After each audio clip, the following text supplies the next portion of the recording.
రోజు మనం ఆదికాండం 24వ అధ్యాయము 1 నుంచి 15 వచనం చదువుకున్నాం. చదవండి అమ్మా, బైబిల్ ఉన్న తీసి చదవండి. అబ్రహాము బహుకాలం గడిచిన వృద్ధుడై ఉండెను. అన్ని విషయములలోనూ యెహోవా అబ్రహామును ఆశీర్వదించాడు. అప్పుడు అబ్రహాము తనకు కలిగిన సమస్తమును ఏలుచుండిన తన ఇంటి పెద్ద దాసునితో నీ చెయ్యి నా తొడ కింద పెట్టుము, నేను ఎవరి మధ్య కాపురమున్నాను ఆ కనానీయుల కుమార్తెలలో ఒక దానిని నా కుమారునికి పెళ్లి చేయక నా స్వదేశమందున్న నా బంధువుల యొద్దకు వెళ్ళి ఇస్సాకును నా కుమారునికి భార్యను తెచ్చినట్లు ఆకాశం యొక్క దేవుడును భూమి యొక్క దేవుడునైనా యెహోవా తోడని నీ చేత ప్రమాణం చేయించదనెను. ఆ దాసుడు ఈ దేశమునకు నా వెంట వచ్చుటకు ఒకవేళ ఆ స్త్రీ ఇష్టపడని ఎడల నీవు బయలుదేరి వచ్చిన ఆ దేశమునకు నేను నీ కుమారుని తీసుకొని పోవాలనా అని అడుగగా అబ్రహాము అక్కడికి నా కుమారుని తీసుకొని పోకూడదు సుమి.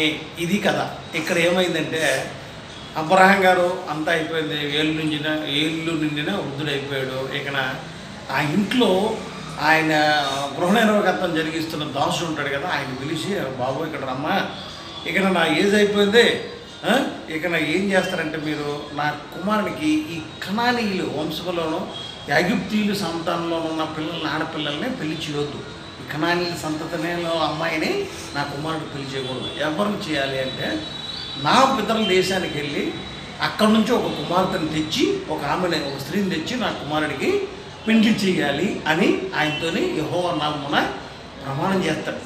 యెహోవా అంటే ఎవరు? ఆకాశం భూమి ఆయనకి మాదపేయటం. ఆ దేవుని సాక్షిగా నీతో నేను ప్రమాణం చేస్తున్నాను, ఇక్కడున్న స్త్రీలు ఎవరిని కూడా నా కొడుక్కి వివాహం చేయకూడదు, ఎక్కడ నా స్వదేశంలో ఉన్న జాతి స్త్రీలను మాత్రమే చేయాలి అని అంటున్నాడు. చూసావా, ఆ దాసునితో ప్రమాణం కూడా చేసుకోండి. నెక్స్ట్ చదవమ్మా, ఏమైంది? నా తండ్రి ఇంటి నుండి నేను పుట్టిన దేశం నుండి నన్ను తెచ్చి నాతో మాట్లాడి నీ సంతానమునకు ఈ దేశము ఇచ్చేదనని ప్రమాణం చేసి నాతో చెప్పిన పరలోకపు దేవుడకు యెహోవా తన దూతను నీకు ముందుగా పంపును.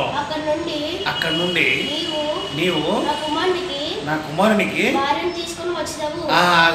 ఇక్కడ ఏమైందంటే సరే వెళ్తానయ్యా, మరి కరెక్టే, కానీ మరి వాళ్ళు నేను వెళ్ళినప్పుడు అడిగినప్పుడు ఆ అమ్మాయిని నీ దేశానికి ఇక్కడికి పంపకపోతే ఏం చేయాలా, అప్పుడు నీ కుమారుని తీసుకుని వెళ్ళి మీ ఊరికి వెళ్ళమంటావా అని అడుగుతాడు. అట్లా కాదా, ఆకాశం ఆయన సంవత్సరం భూమి ఆయన పాత్ర అంత దేవుడు నాకు ఉంటుండగా ఎవరు ఎందుకు ఒప్పుకోరు, ఖచ్చితంగా ఒప్పుకుంటుంది, ఆమెను తీసుకుని వస్తావు అంటాడు. నెక్స్ట్ చదువు. అయితే నీ వెంట వచ్చుటకు ఆ స్త్రీ ఇష్టపడని ఎడల ఈ ప్రమాణము నుండి విడుదల పొందేదిగా. చూసావా, ఇప్పుడు ప్రమాణం చేయించు చూడు. ఒకవేళ ఎవరైనా స్త్రీ ఇక్కడికి రాను అన్నదంటే నువ్వు చేసిన ఈ ప్రమాణం చెల్లుబడి కానేరదు. రైట్. కానీ నీవు నా కుమారుని అక్కడికి తీసుకొని పోకూడదని అది కదా అతనితో చెప్పాను. చూసావా, అంటే నా కుమారుని మాత్రం అక్కడ తీసుకెళ్ళకు. ఏ స్త్రీ అయితే ఇక్కడికి వస్తానని ఓకే అనుకుంటుందో, ఎందుకు అబ్రహాం గారికి కూడా నువ్వు నీ సదానాన్ని ఇప్పుడే విడిచిపెట్టి నేను చూపించబో దేశాన్ని నడు అంటే మాట్లాడకంటే వెళ్ళిపోయిన తర్వాత అలాగే అబ్రహాం గారు కూడా చూడు, ఆయన కోడళ్ళకి ఏమని చెప్తాడంటే ఏ స్త్రీ అయితే నీతో వస్తుందో ఆ స్త్రీని ఇక్కడ తీసుకుంటారా, ఒకవేళ రాకపోతే నా కుమారుడు మాత్రం ఎట్టి పరిస్థితుల్లోనూ తీసుకొని పోకూడదు. ఎందుకంటే ఆమెకి నమ్మకం లేదు కాబట్టి ఆ నమ్మకం అపనమ్మకం ఉన్న వాళ్ళు మనం తీసుకొచ్చినా మనతో స్థిరంగా ఉండరు. కనుక ఈ విషయంలో నువ్వు నిందారాజులు అవుతావు, నో ప్రాబ్లం. మనం ఇప్పుడు ఒట్టు పెట్టుకున్నది కూడా నడవదు అని అన్నాడు. సరే ఓకే అని అగ్రీ అయ్యాడు. నెక్స్ట్ చదవమ్మా. ఆ దాసుడు తన యజమానుడకు అబ్రహాము తొడ కింద తన చేయి పెట్టి ఈ సంగతి విషయమై ప్రమాణం చేసేదను. అయితే వెంటనే ఆ దాసుడు ఏం చేశాడు, సరేనయ్యా ఖచ్చితంగా మీరు ఏమన్నారో అదే చేస్తాను అని చెప్పేసి అబ్రహాం గారి తొడ కింద చేపెట్టి ప్రమాణం చేయడానికి రెడీ అయిపోయాడు. నెక్స్ట్ చదవమ్మా. అతడు తన యజమాని ఒంటెలలో 10 ఒంటెలను తన యజమాని ఆస్తిలో శ్రేష్టమైనవి నానా విధములకు వస్తువులను తీసుకుని పోయాను. చూసావా, వెంటనే బయలుదేరేశాడు. 10 ఒంటెల్ని అతని ఇంటిలో, అబ్రహాం గారి ఇంట్లో శ్రేష్టమైన వస్తువుల్ని ఆ 10 ఒంట్ల మీద ఎక్కించుకొని బయలుదేరాడు మనోడు. రైట్. అతడు లేచి అరమ్నహరాయంలో ఉన్న నాహోరు పట్టణము చేరి సాయంకాలమందు స్త్రీలు నీరు చేదుకుని వేళకు ఆ ఊరి బయటనున్న నీళ్ళ బావి యొద్ద తన ఒంటెలను మోకరింపజేసి ఇట్లనెను, నా యజమానుడకు అబ్రహాము దేవుడైన యెహోవా నేను వచ్చిన కార్యమును త్వరలో సఫలము చేసి నా యజమానుడకు అబ్రహాం మీద అనుగ్రహం చూపుము, చిత్తగించుము. నేను ఈ నీళ్ళ ఊట యొద్ద నిలుచున్నాను. ఈ ఊరు వారి పిల్లలు నీళ్లు చేదుకొనుటకు వచ్చుచున్నారు. కాబట్టి నేను త్రాగునట్లు నీవు దయచేసి నీ కడవను వంచమని నేను చెప్పగా నీవు త్రాగుము, నీ ఒంటెలకును నీళ్లు పెట్టదనని ఏ చిన్నది చెప్పును ఆమె నీ సేవకుడైన ఇస్సాకు కొరకు నీవు నియమించిన దానినైనా యుండునుగాక. అందువలన నీవు నా యజమాను మీద అనుగ్రహం చూపుదవని తెలుసుకుంటున్నాను. అది రాక చూసావా, ఆయన ఇంట్లో అబ్రహాం గారి ఇంట్లో పనిచేసినప్పుడు కూడా సేమ్ అబ్రహాం గారి లాగా దేవుని భక్తి కలిగి జీవించాడు ఆయన కూడా.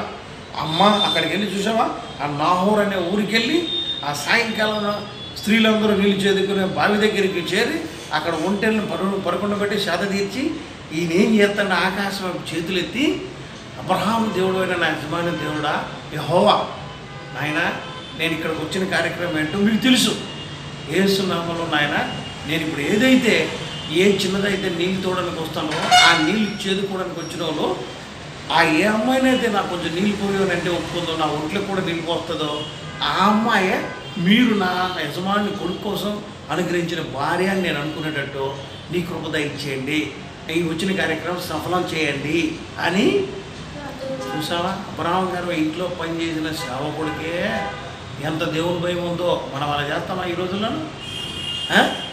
మనం పని మొదలెడతామే కానీ దేవుని మర్చిపోతాం, పని మొదలెడతాం దేవుని మర్చి. అందుకే మన కార్యక్రమాలన్నీ సక్సెస్ఫుల్ కావు. మనలో ఉన్న చాలామందికి నాకు పని అవ్వలేదు, వెళ్ళాను కానీ పని అవ్వలేదంటే కారణం ఏంటి? నువ్వు దేవుని మర్చిపోయావు. ఎప్పుడైతే నువ్వు ప్రతి చిన్న పని అవ్వని పెద్ద పని అవ్వని, నువ్వు రాజుని కలు మంత్రిని కలు బంట్రోతులు కలు దేవుడికి వెళ్ళాలనుకున్నా దేవుని చిత్తాన్ని నాయన నేను ఎందుకు నన్ను పంపించాను మీరు జ్ఞాపకం చేసుకోండి, ఈ కార్యక్రమం అయిపోను కాకంటే అయిపోతాను. అక్కడికి సగం అయిపోయినట్టే. Well beginning of done.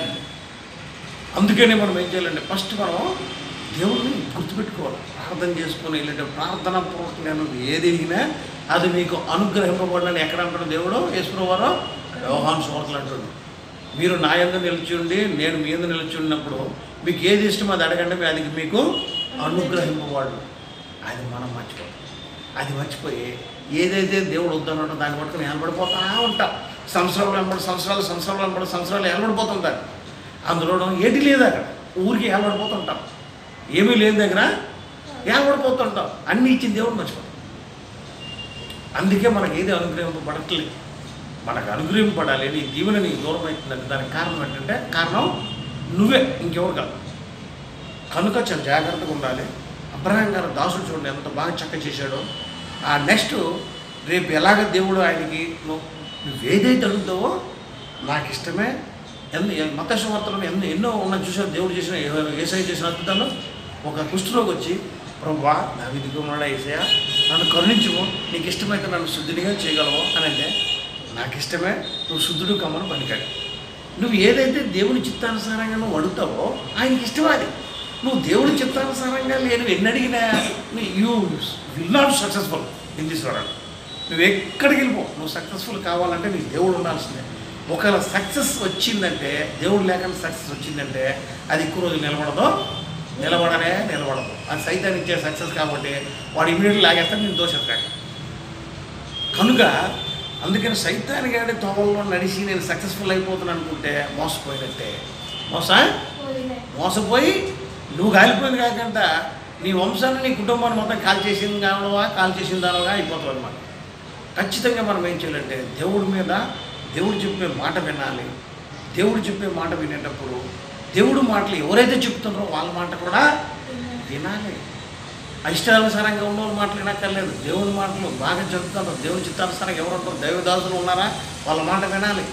దైవజనులు ఎవరు ఉంటారు వాళ్ళ మాట వినాలి. పెద్దలను గౌరవించాలి, జాగ్రత్తగా నేర్చుకోవాలి. నేర్చుకునేటప్పుడు దేవుడికి అన్నింటిలోనూ నేను సక్సెస్ఫుల్ ఇవ్వాలంటే దేవుడు చెప్పినవన్నీ పాటించాలి. అవి లేకుండా నాకు అన్నీ ఇచ్చేయమంటే ఎక్కడ కూడా నీకు ఎవడు. చూసారా ఆయన దాసుడు, అబ్రహాం గారి దాసుడు ఎంత భయభక్తితోని ఆయన యజమానుడు చెప్పిన పని తూచా తప్పకుండా అది నా యజమానుడికి నేను సక్సెస్ఫుల్ చేయాలి ప్రభువా. అప్పుడు దేవుడు కూడా అనుకున్నాడు, అబ్బా ఇంట్లో పెట్టిన దాసుడు సరే ఎంత నమ్మకంగా ఉంటాడు అని చెప్పేసి yes correct I will do, నీకేం కావాలో అడిగావో నేను అది చేస్తాను ఆయన నమ్ముతాను అని అంటాడు. ఆయన ఏమడిగాడు, ఎవరైతే నేను అడుగుతానో నీళ్ళు నాకు ఇస్తుంది, నా ఒంటిలో కూడా నీళ్ళు పెడుతుందో ఆమెనే మీరు నాకు చూపించిన నా యజమాని కొడుకైన ఇస్సాకు భార్యగా నేను అనుకుంటాను ప్రభా, అలా ఎవరుంటే అది నాకు చూపించని అని అడుగుతాడు. ఖచ్చితంగా అదే జరిగింది అక్కడ.